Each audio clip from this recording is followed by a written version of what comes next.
যত কিছু করি না কেন ভিডিওটা একটু সব খারাপ কিছু হয়ে আমাদের গেছে। দিতে হবে। তাই স্বামীর প্রতি আমাদের তোমরা বিঘ্ন ঘটাই শ্রদ্ধা ভক্তি সবকিছু আমার আসল লয়ে যেতেছে কাকাটা। ঠাকুর বলেছেন স্বামীর প্রতি টান যেমনি সন্তান জীবন পাইতে।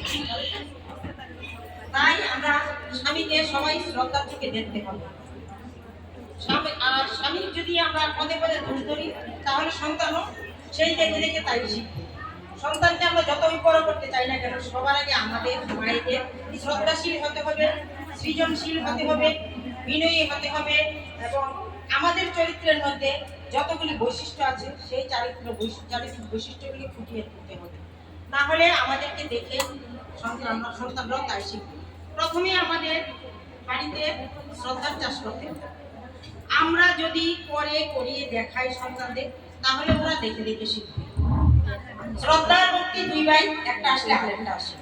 তাই শ্রী শ্রী বড়মা আমাদের জগৎজননী, তিনি সংসারের প্রতিটি পদক্ষেপে ঠাকুরের পাশে থেকে কিভাবে সন্তানদের বড় করতে হয়, কিভাবে সংসার পালন করতে হয়, কিভাবে সবাইকে আপন করতে হয়, তিনি আমাদের বুঝিয়ে দিয়েছেন।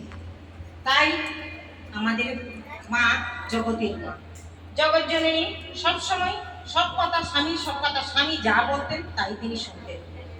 স্বামী যদি বলতো যে বড় বউ ওইটা করে দাও, আমাকে এখন খিচুড়ি করে দাও, আমি খিচুড়ি খাবো। আমরা হলে বলতাম কি আমরা এখন পারবো না, ভাত রান্না করেছি। বড় মা বলেছেন তাই হবে। মার মুখে কোনো না শব্দ নেই।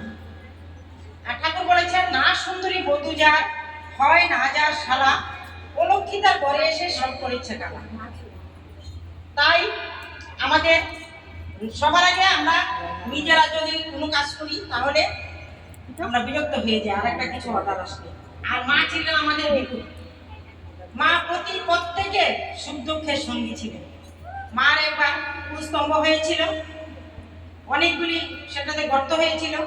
ঠাকুর বলেছেন যে অপারেশন যখন করতে হবে মা বলেছেন মা তোমাদের মা বিনা অপারেশনে সেই চিকিৎসা করতে পারে। মা একটা শব্দও করেন। ঠাকুর যা বলেছেন তাই এই পুরুষতম বিনা অজ্ঞান করে মা অপারেশন করেছে। মা একটু শব্দ করে।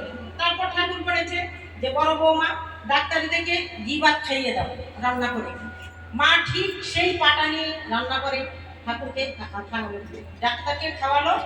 ঠাকুরও সন্তুষ্ট হলো, ডাক্তারও সন্তুষ্ট হলো। তাহলে যেই মা এত স্নেহময়ী মমতাময়ী, মুখ বুঝে সবকিছু সহ্য করে, তিনি আমাদের মা। তাই আমাদের মায়েরা যদি মায়ের একটু কিছু অনুকরণ করে আমাদের সন্তান সন্ততির উপরে একটু যদি বর্তায় তাহলে আমাদের সন্তানরা হয়ে উঠবে ফুলের মতো সুন্দর, সব দিকেই সুন্দর।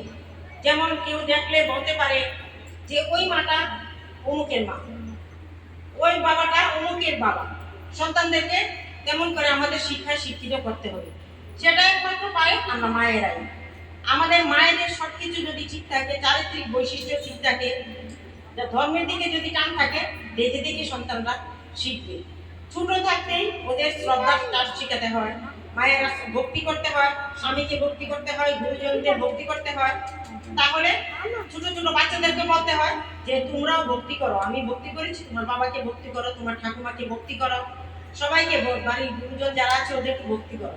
তাহলে সেভাবে দেখবেন ভক্তির চাষ হয়ে গেছে। মা সেইভাবেই আজ পড়েছে বলে আজকে সৎসঙ্গ এত বড়। সেই মার গর্বে হয়েছে বড়দা, বড়দার ছেলে অসুখদা, অসুখদার ছেলে বাবাইদা। সেই সৎসঙ্গ সমাজে প্রত্যেকটি মায়ের অবদানের কারণে আজকে সৎসঙ্গ এত বড়। আর সেই সৎসঙ্গের আশ্রিত আমরা সব মায়েরা। তাই আমরা সবসময় লক্ষ্য রাখতে হবে আমাদের মায়েদের চলন বলন, চারিত্রিক বৈশিষ্ট্য সবকিছু ঠিকঠাক, তাহলে সমাজটা সুন্দর হয়ে উঠবে। আর কিছু ছেলেমেয়েরা বিপদে গেলে সবার আগে দূষিত হই আমরা। মায়েদের পরিচালনার দোষের সন্তানরা নষ্ট হয়েছে। তাই আমাদের মায়েদের প্রতি পদক্ষেপে আমাদের সতর্ক থাকতে হবে যাতে সন্তানরা কোন দিকে যাচ্ছে, কোন দিকে করছে। বাবা তো সারাদিন কাজে ব্যস্ত থাকে, সব দোষ করে মায়েদের। আর স্বামীও অনেক সময় বিপদে যায়, সেটা ঝগড়া করে, তর্ক করে, কখনো সুপথে আনা যায় না। মায়েদের এমন ভাবে আচরণ করতে হবে, এমন ভাবে করতে হবে সে বাধ্য হবে সেই পুরুষটা আমার কর্ম দিয়ে আমার স্বামী অনুপ্রাণিত হবে, আমার কর্মের ভিতরেই তার মঙ্গল নিহিত থাকে। আমার মঙ্গল নিহিত থাকলে আমার সন্তানের মঙ্গল নিহিত থাকে। বড় মা ঠিক সেইভাবে আমাদের পরে করিয়ে দেখিয়েছে। আর আমরা মেয়েরা মায়ের জাত, সবাই মা ঠাকুর আমাদের লক্ষ্মী স্বরূপ উনি বলেছে। একবার বড় মার কাছে একটা মা এসে, একজনের একটা মেয়ে জন্ম হয়েছে, বড় মা বসে আছে, কানে কানে এসে বলেছে, মা ওই বাড়িতে মেয়ে হয়েছে। তখন বড় মা বলছে, কানে কানে বলছিস কেন বা?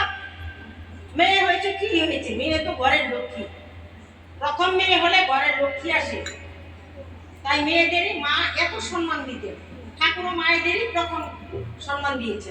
তাই আমাদের মায়েরা যাতে সেই সম্মানটুকু রক্ষা করতে পারি, সন্তানদেরকে ভালোভাবে প্রতিপালিত করতে পারি, সন্তানরা ঠাকুরমুখী হয়ে ওঠে, তবে আমরা সার্থক হব যে না, আমাদের সন্তানদেরকে আমরা করতে পেরেছি, আমরা ইষ্টপথে আনতে পেরেছি।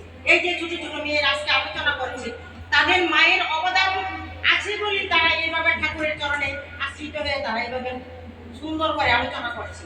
দেখেও তো গর্বের বুকটা ভরে যায় যে না, তারা এরকম ভাবে হয়েছে যে ভবিষ্যতে তারা ঠাকুরকে আরো কোথায় নিয়ে যাবে আমরা দেখব, আমরা গর্ববোধ করব যে না, আমরা গর্বিত মা। তারা কোনোদিন আর বিপদে যাবে না, বললেও তারা বিপদে পরিচালিত হবে না, সেটাই তো আমাদের গর্ব।